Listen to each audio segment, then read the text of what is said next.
Thanks for joining me.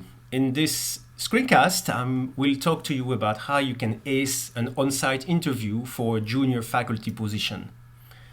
This is not a scientific presentation. In fact, it's a presentation that comes from about 12 years of involvement in search committees and 8 of those years as a department head in the science and engineering. So I'm going to give you pointers on how to ace the interview itself. What this presentation is not about is about the technical talk you are going to give. It's because that's a different topic. Here I'm going to talk about all the rest. So really the visit, the on-site visit. So how did you get there? How did you get your first on-site interview? So remember, the reason why you got your first on-site interview is because you were selected based on your resume and application.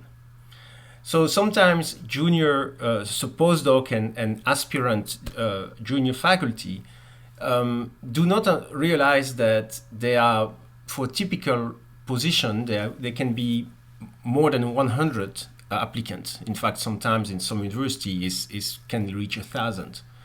So being able to be selected for an on-site interview is like what I usually compare to being qualified for the Olympics.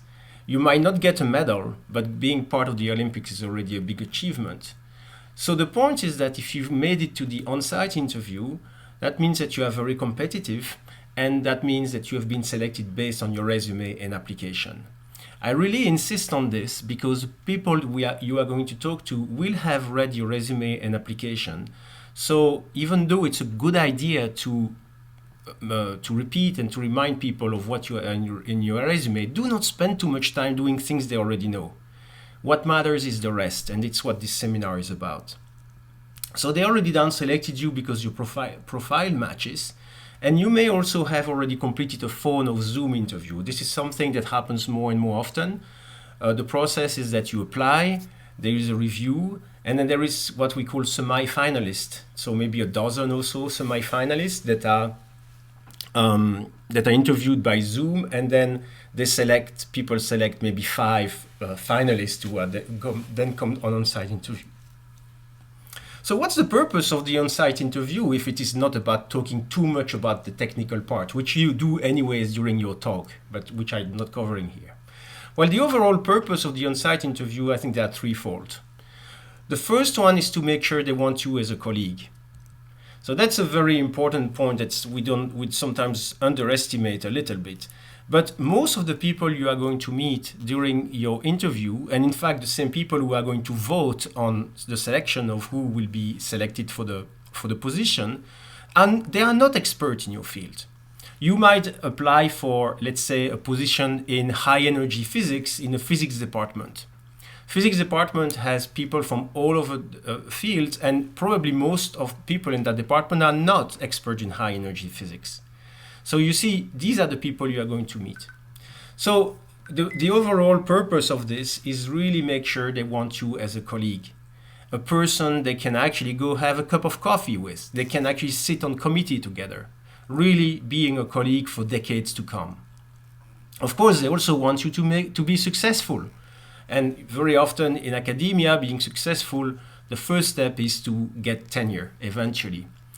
I like to insist on this. There is really a vested interest in the department, especially in the leadership, to hire people who will get tenure. Getting a tenure position, so here I'm going to talk about from the perspective of the department head,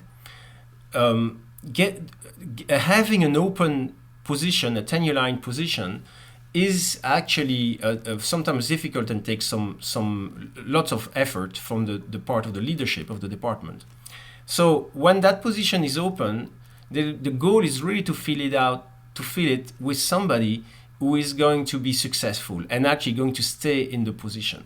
So there is really a vested interest to make sure that they can be successful. And this is the reason why you are probably going to be, if you are selected and offered the job, you will definitely be helped to be successful. This is also another urban legend that you are left to your own device. It's actually not true in most universities. But there is another purpose which is very important to keep in mind. The other purpose of the on-site interview is for you to interview the university or the department. Does the position appeal to you? Is that a match to you?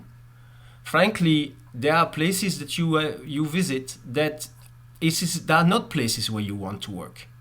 So the on-site interview is also for you to interview people. So let me tell you also what this on-site interview is not about. It's very unlikely, I would say pretty much not going to happen, that you will be offered a job on the spot. That simply does not happen that way.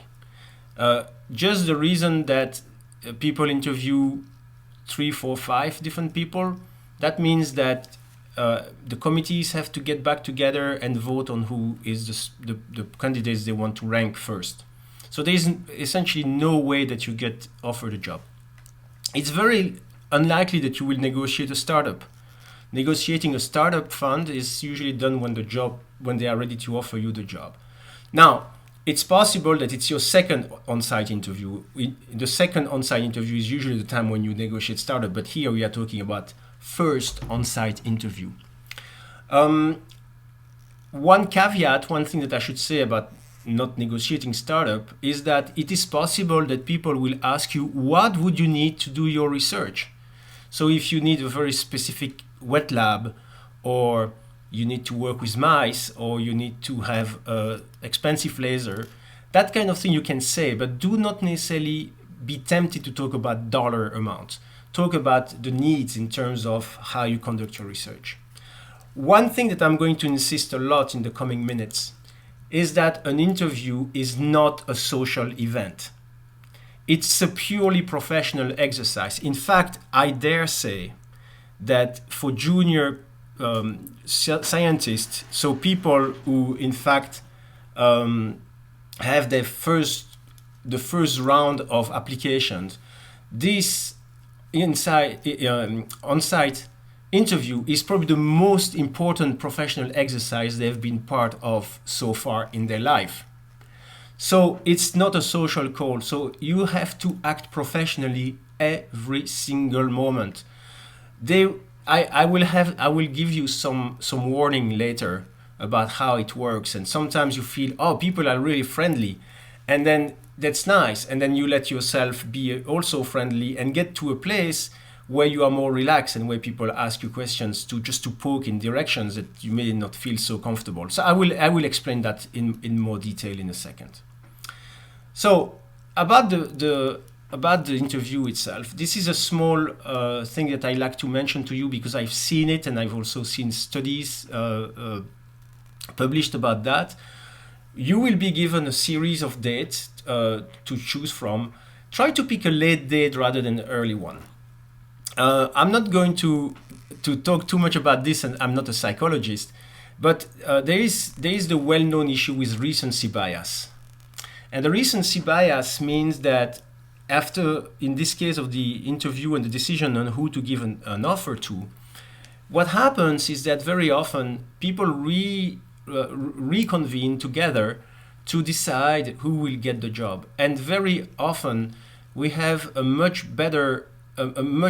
more positive view of the most recent information we got. So it's a very good idea to not be too early in the process. Now, statistics clearly show that the later in the process you are, the better. Now, that doesn't mean that if you are first in the process, that doesn't mean that you have no chance. But if you want to optimize your chance, try to not be the first one to be on the agenda. I should also say that with the there is an increase awareness about all the biases, and this is something that's very important that we all work about and we get all training. So that bias, that recency bias, just as other biases, are now being fought so that we avoid this. So for example, very often a search committee will actually make sure that they ask exactly the same question to every member, and actually everything is recorded, written down, and so that things can be compared later on the same footing. So the recency bias can be alleviated a little bit. So you will receive an agenda ahead of time, typically 1 week, I would say. That's a fairly typical timeline. I've seen 3 days. But 1 week is fairly typical. You are going to be surprised by the agenda. There will be maybe 15 or 20 meetings in there. Usually over 2 days, depending on university. Some do it over 1 day, but it's typically over 2 days or a day and a half. You're going to have to meet a lot of people. Do not try to remember everybody's name or everybody's background, but try to at least have a look at their website, so that once they start talking to you, it's actually you're kind of on the same plane. Don't come with your hands in your pocket, as I say. Try to prepare. Of course, your travel will be covered. Some words of caution. One thing that I realized when I did this kind of visits myself, and also when I see faculty who come to visit, on-site interviews are extremely energy demanding. The agenda is packed. It's not unusual that you would start breakfast at 7:30 or 8 a.m. and dinner will probably go all the way to 10 p.m. Okay? These are 14 hours of intense attention that's requested from you. There is no moment where you can actually take a break, really, because lunches are going to be organized with other people. Breakfasts are going to be organized with other people. So is dinner. Those times, which I will talk more about in a few minutes, are part of the professional setting. Do not think you are moving into a more relaxed and social event. You are still in the interview. In fact, very often, search committee says, I can't wait to go into the dinner with the applicant to see how he or she behaves, what we actually learn. This is where we know that the applicant is a little bit more relaxed, and then we probably get a little bit more of the unfiltered information from. So that's very important. So never let your guard down. Always be professional at time. And as I just said, during lunch and dinners, these are very important, and inexperienced candidates fall into the trap of really being relaxed. I'm going to talk more about dinners in a few minutes, and about the do's and don't do's, and at least my recommendations. This is an easy one to say. About the last one is always a tough one. Make sure you spend enough time sleeping. I'll talk about that a little bit more, about the being rested, and also understanding that it's easier said than done sometimes when we are very nervous.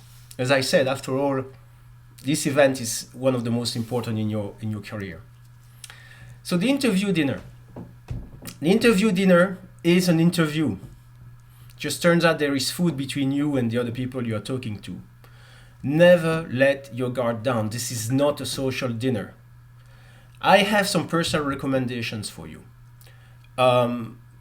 which is, I think, important to keep, but that's up to you. My recommendation is to avoid, first of all, I strongly recommend against drinking alcohol. It's just, remember, you have had 12, 13, 14 hours of meeting behind you, probably didn't get much sleep the previous night, very tired, very nervous, and drinking alcohol will actually even reduce more your capacity of being in control of what you say and your behavior. So I strongly recommend not drinking alcohol. It turns out you are going to be hungry. Why? It's very difficult to eat during an interview dinner or lunch, because you are supposed to answer questions and ask questions. So I personally always empty my plates. The only exception is when I be part of those interviews, because you are talking so much that you don't get a chance to eat. So everything together is difficult. One thing that you should also avoid, and I know sometimes you were just a starving postdoc or starving graduate students just a few weeks before the interviews, but do not order the most expensive items on the menu. Yes, you might be attracted by this lobster and steak at $65 on the menu, while the average price of the entries is $20. You might be attracted. Don't. Instead, just offer that to yourself when you get the job. Try to make sure that you do not create situations that are not necessary. You don't want people to be who attended the dinner with you say, hey, you know that Dr. X, you see, I don't know if it's a good match for the department. You certainly know what food to order. You don't want to be remembered for that. Okay, one other thing that's important is that the way you treat the waiter or the waitress is likely to be the way you will treat people, like staff, for example. So be very careful about that. Okay, these are very small things. I do remember an example where we were interviewing someone, and that person was getting really antsy and actually upset that the waiter had not come back to put more water in the cup, and starting to get nervous, and then was actually pretty terse with the waiter. That was a very big red flag for us. So remember, these things seem small, but actually very important. Okay, another thing to remember is that you are not there to make friends. Yes, if you get the job, you might become friends with some of the people you're meeting that day, and that's fine. But it's also very likely that most people you will meet that day, you will never meet them again. You are not there to make friends. You are there to make an impression. That's very important. Another thing that's equally important is you're not there to make enemies. So be careful. It's very easy to... it's actually something that I'm going to talk about how to deal with difficult people. And it's easy to create situations that are very uncomfortable, but I'm going to talk to you about that on a separate slide later. And please, if you're a man, do not start to mansplain because you are talking to a female researcher. Please do not do that. We still see that. Don't. And actually, not just your interview. Don't. Never do it again. Okay. Now, a few things that I would like to tell you about do's and don'ts. You may think that you are good, you can do things. I'm going to wing it. Okay, disclaimer. You are talking to people who have run interviews for a long, long time. They've seen it all. They know exactly who is well prepared and who is not well prepared. So if you think that, they will never notice, wrong. They will notice. With the difference is that they have a vested interest to pick the right person. So do not wing it. Be also forgiving to yourself. You will be nervous. That's totally normal. You will be nervous. If you care about the position, you'll be nervous. But that's fine, and it will go better as the day evolves, but also once you get other interviews, the nervosity is going to go down. Okay, the last one is all in yellow, so it's important. You will actually meet mostly nice people. So that's something you should know. If you have 20 meetings, I am pretty sure that at least 15 of them will be very nice, some will be neutral, and invariably, you are going to get one or two people who are, because I can't use another word, unpleasant and aggressive. This is just the way they are. So there are two things. It's either the way they are, we all know people who are like that, or it's a game they play. They say, I'm going to push that person to the limit and see how far I can push them until they actually lose it. It is actually all a scheme.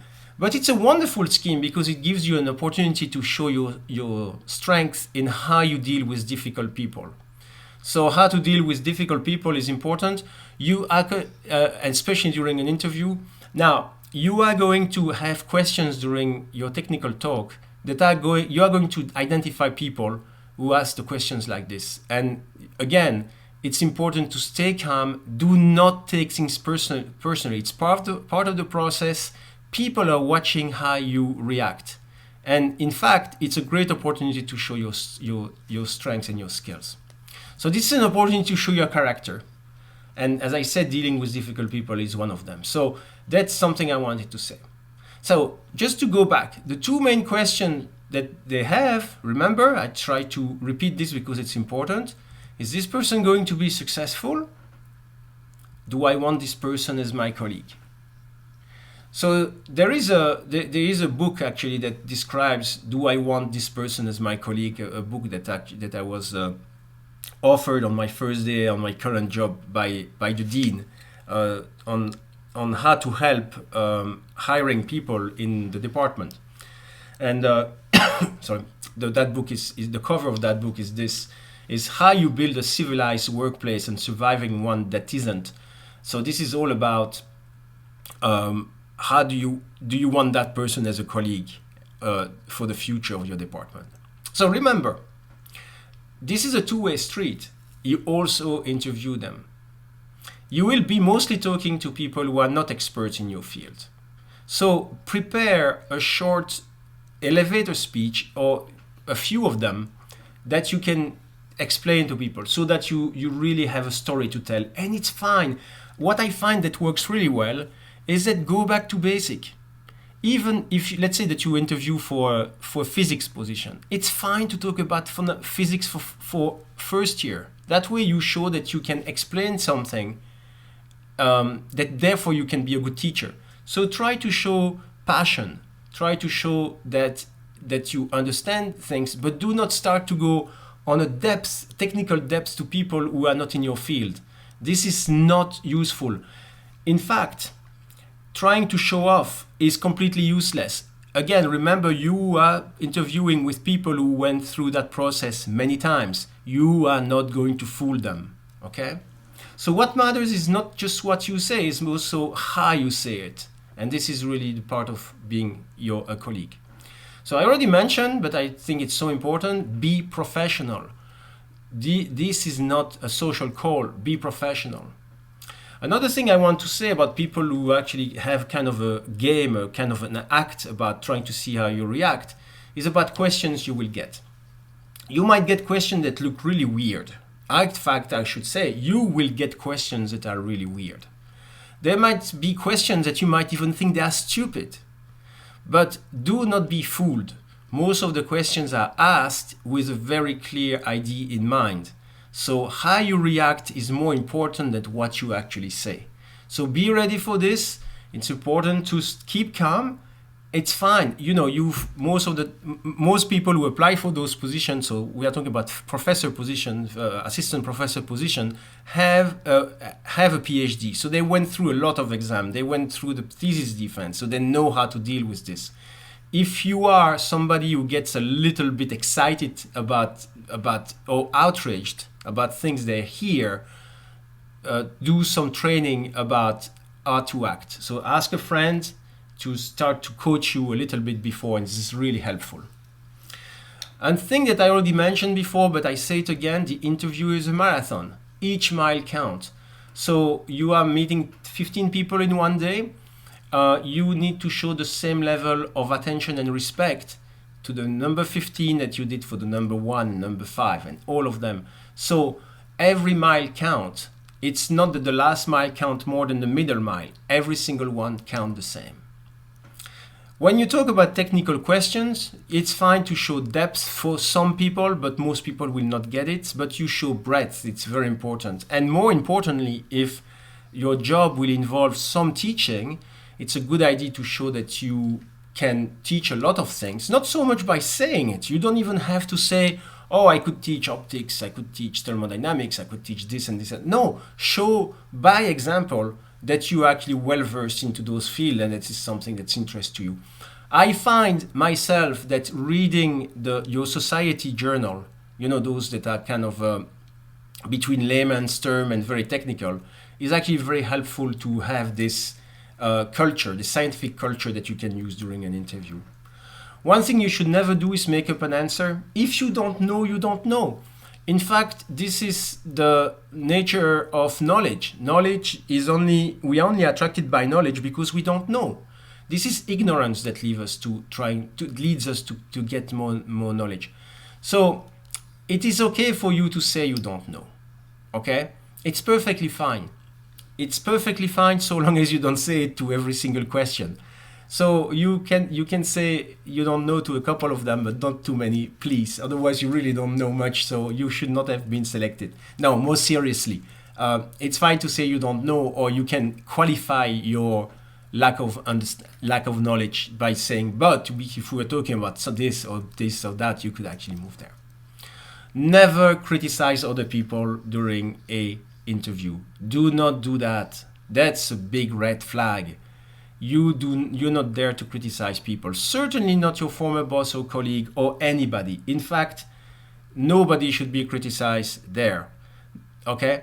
This is not about that. I can't see a single place where you would need to criticize somebody else during your interview. Now, you can ask, there could be a controversy in a research that you do, that you are involved in. You can present this like saying, yes, the group of Professor X did this way, Professor Y did this way. Personally, I think Professor Y is more correct because it's actually different, something like that. You see what I'm saying? I was just trying to explain a case that you would have to answer. Do not say, oh, but it's because Professor X is a moron. No, that's useless. That's not the way we deal with colleagues and scientists.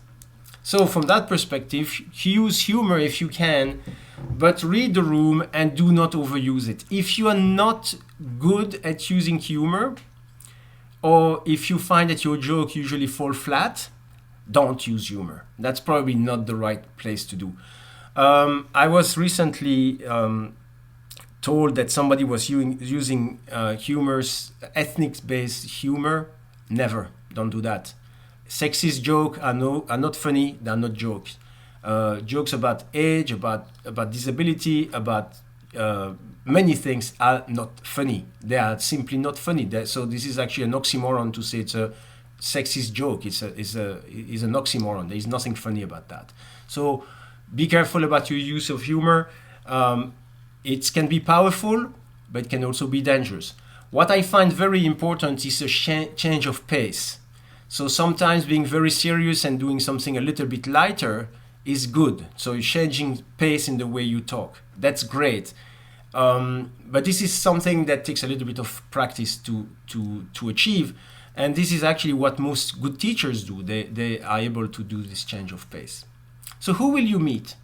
Well, you will meet faculty. And the faculty, the three goals, which I already mentioned before, but I mentioned them again, and is first, one, to confirm that the search committee assessment of your accomplishments fit for the position. We already know that is just something that will happen for a few minutes, especially the experts on your field. That's actually goal 2 and 3 in different order, but that's fine. Do I want this person as a colleague? Can this candidate be successful? So I already mentioned that, but I repeat, it's important. You're also going to meet with staff and students. In fact, this is something that has happened more recently, I would say over the past 5 to 10 years, and it's actually increasing very quickly now, to involve staff and students in the process. And it's a good thing, in my opinion. The idea is to have a different perspective from the candidates. And this idea here is to see a little bit how you deal with staff and student, which is really a relationship with power, which is different than talking to future colleagues. Well, personally, I consider staff my colleagues, and I treat students with respect. But this is your opportunity to do that as well. One thing is for sure, as we try to create communities as academic departments, it's likely that the voice of staff and student and the shared governance that's so important is going to increase. The importance is going to increase, and therefore do not consider a meeting with staff or student as, oh, okay, I can take a break. Be professional. Every mile of the marathon count. So so as I said, that because DEI and the B for belonging becomes more and more important, so I expect that these things will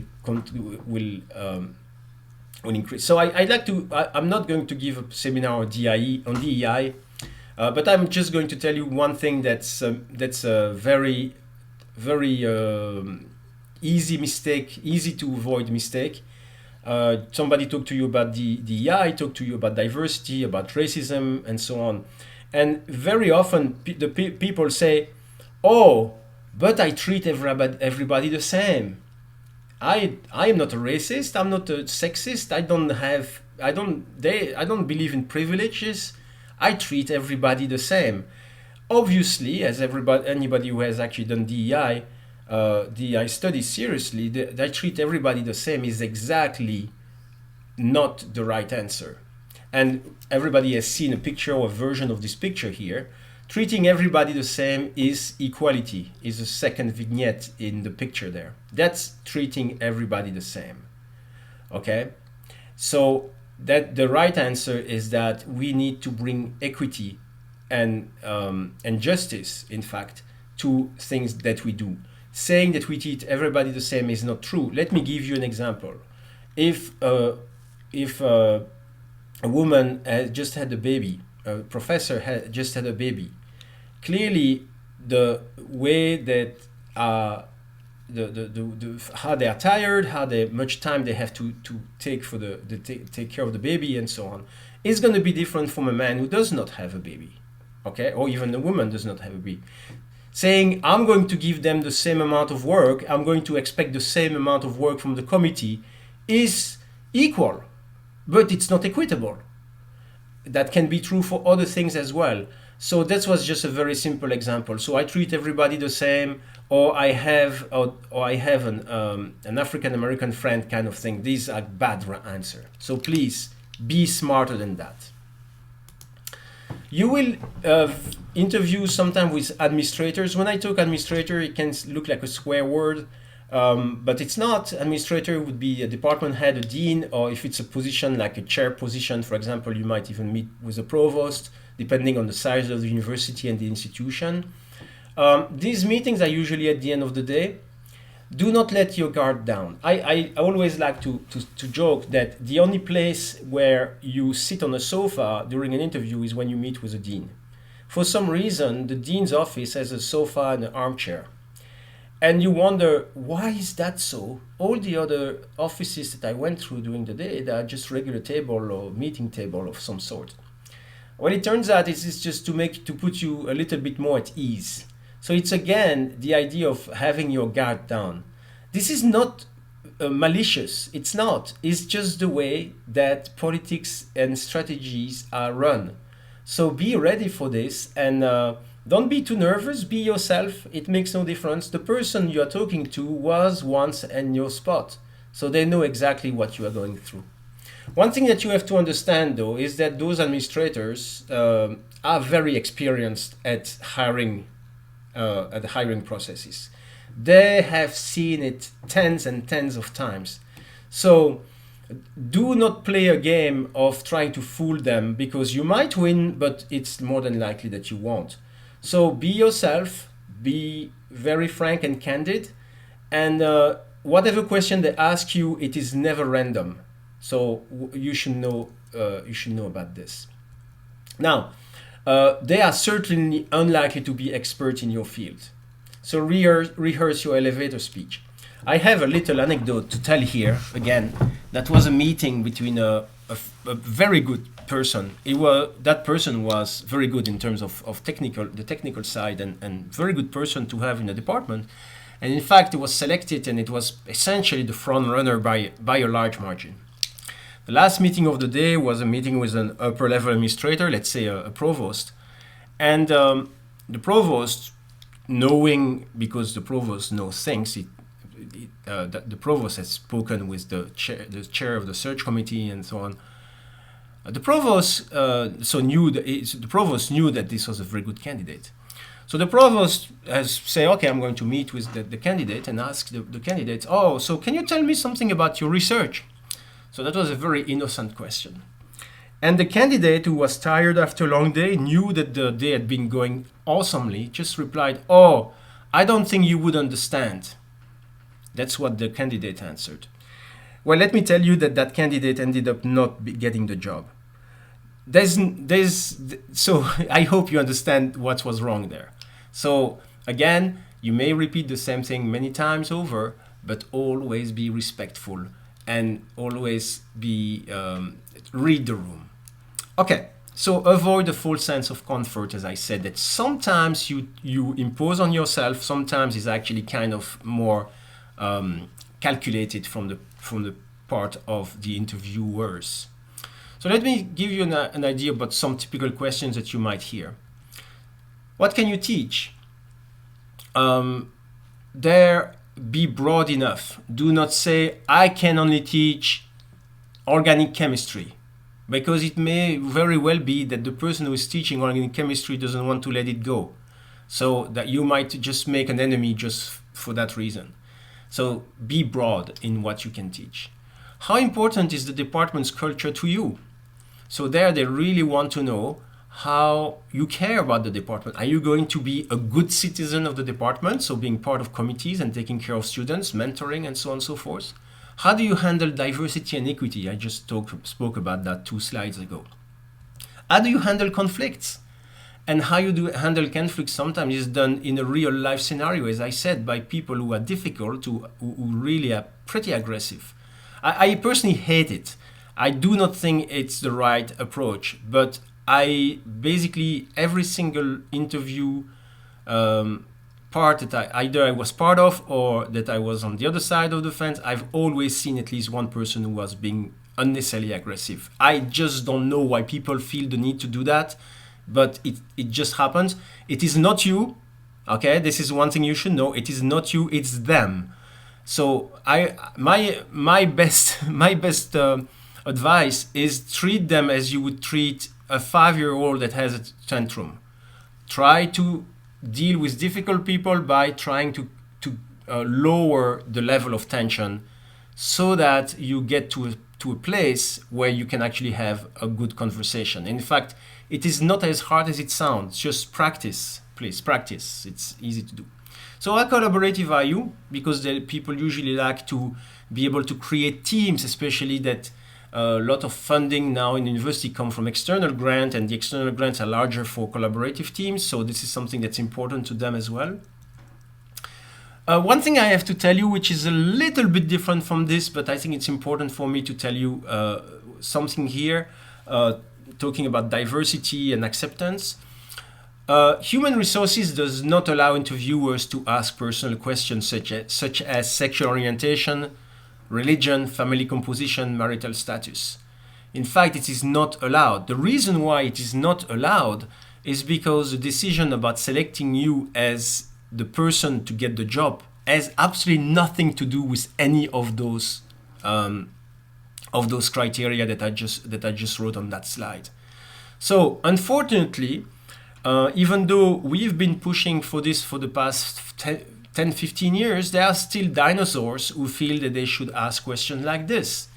So if a dinosaur asks you a question about your sexual orientation or religion, you can answer nicely but firmly, I do not think this is relevant to the position I am applying to.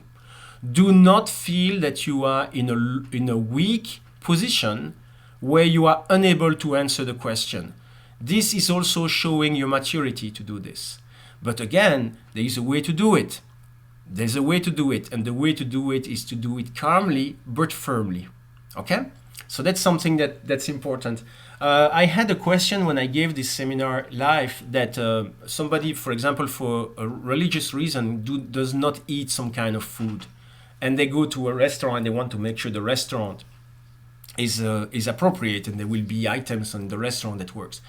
Very often, the person who organizes the agenda will contact you if you have dietary restriction, and this would usually be the assistant to the department head or somebody in a similar position, and they are going to take that into account without making it a big fuss.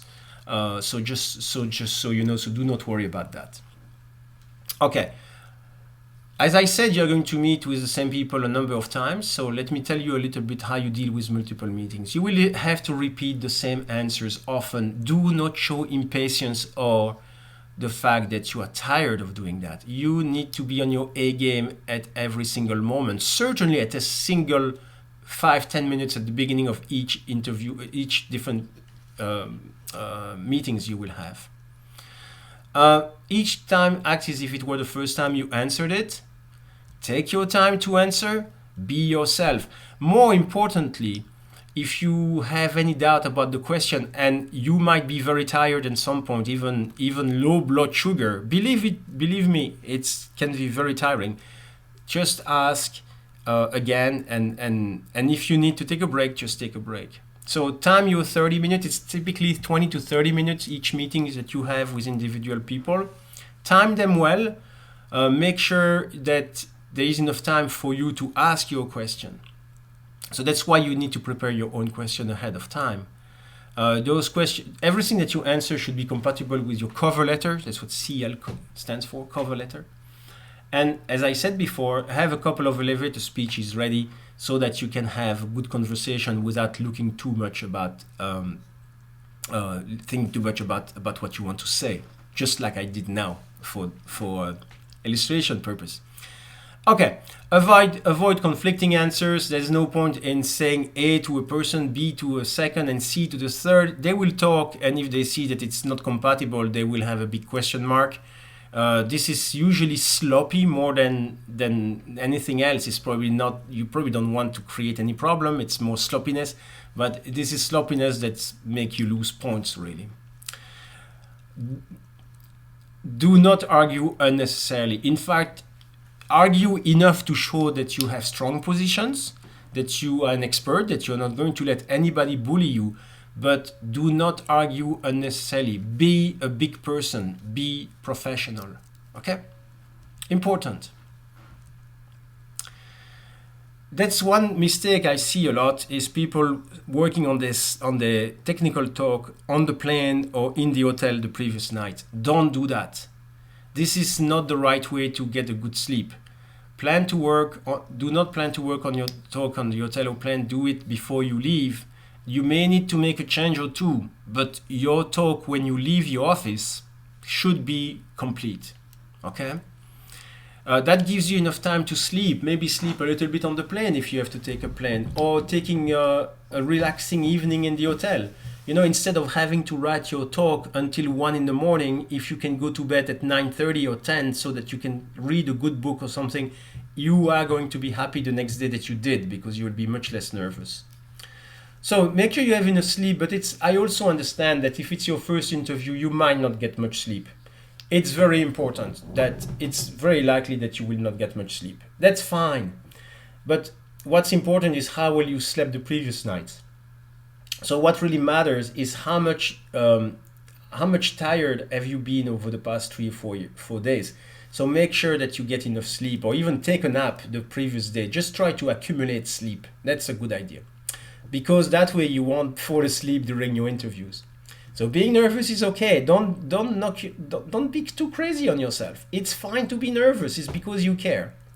But prepare and show you know without being arrogant. More important stuff, and this is the topic I want to mention now, is about dressing, about how you dress. Dress professionally. Don't be afraid to be overdressed. It is better to be overdressed than underdressed. Just invest on a good suit if you're a man, and tie, or if you have a good professional dress if you're a woman, whichever you want to dress for. The examples on this picture, you dress according to your gender orientation. The point is, don't worry about investing. There is a trick that I learned from my young ages, that the trick of the trade is, how do you know if people are used to dress well or not, is by checking their shoes. So I've seen that people in suit and very nice tie and so on, but with a shoe like the one on the left-hand side of this slide, which was not polished. So make sure that your talks and your presentation are as polished as your shoes when you go to an interview. One tiny thing is that when you will see the agenda, you will see that the meetings go one after another and after another, and very often there is no break in there. You might drink a lot of coffee for breakfast during the day, so you may need to use the restrooms. It's fine to ask. I know it maybe your first interview may look like not a big deal, but it's extremely unpleasant when you need to use the restroom, but you have not used the restroom. Treat everyone with the same level of respect, and of course do not fall into the classic trap that some people are more important than others. They are all equally important. Now I would like to talk with you for the next 4 or 5 minutes about your questions. So the question that you asked during the interview, what's the goal? Well, the goal is to show that you care for the place. You've done enough homework about the place. That you are professional. Why are you professional? Because you prepared, so you came ready. You also want to learn whether the institution is a good environment for you. Frankly, some universities are not good environment for everyone. You don't have to stay for a long time during an interview to say, not good for me, I'm going to do the second day because I have to, but frankly, that's not for me. This happens more often than you think. You also have to learn what the expectations are for promotion and tenure. It could be the expectations are absolutely unrealistic and don't make sense. Remember that you need to also take care of your mental health and your balance in your life. When you are during asking your question, ask open-ended questions so that it's not just yes and no, and also make sure that you look for details and fact, but also make sure you ask the same question to different people. That way you'll be able, usually the most information you get is in the contrast that you get between the answers rather than the answer themselves. So the different people will be the chair, senior faculty, junior faculty, trainees, could be staff, and so on and so forth. And of course, look for consistency, but more importantly, look for non-consistency. One other thing that I like to say, play poker. What I do mean by play poker, of course, don't play poker. I have a poker face, that's what I mean. Do not look too eager. I've seen people so excited about saying, oh, that's really the place for me, I want to be here, and we were like at the very beginning of the interview, and we still had 3 people to interview. So that's being too eager is actually a lack of maturity. It is not professional.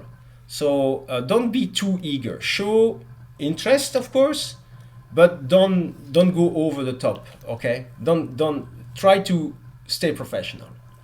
It's fine to smile, but of course never get angry. I mean, anger is really the one sentiment that you should never show. You may feel it, it's okay, feeling is something, you should never show anger, because if there is an appropriate question.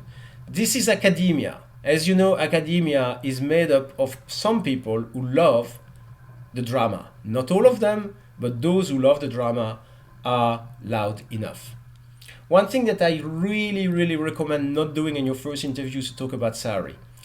The main reason is not so much because it's tacky or not. It's not that. The thing is, it's very early. If you are selected, there will be a second interview where salaries and things like that will be discussed. But more importantly,